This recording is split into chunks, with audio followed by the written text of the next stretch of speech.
Sekarang ni pasien WhatsApp bagi salam. Pagi-pagi buta lagi dah. Dapat salam subuh, salam tahajud dan bagai-bagai lagi.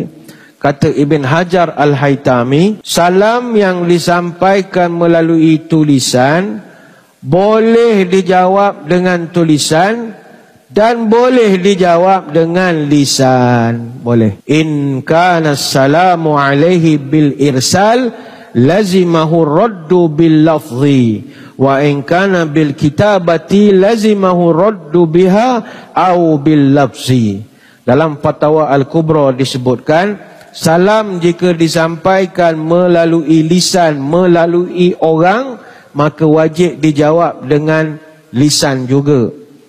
Namun jika melalui tulisan, maka wajib dijawab dengan tulisan juga ataupun dengan lafaz.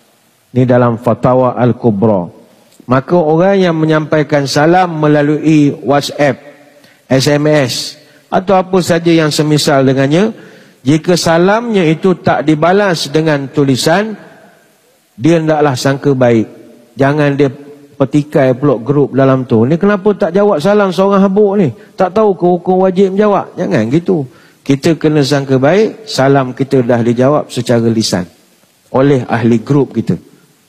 Salam subuh, ahli grup sekalian. Marilah tahajud macam saya. Saya sedang riak ni. Marilah kita semayang. Contoh.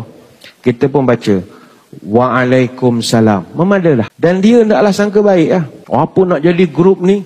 Pukul 5 tak ada seorang jawab salam. Tak bangun subuh ke? Ini sangka buruk.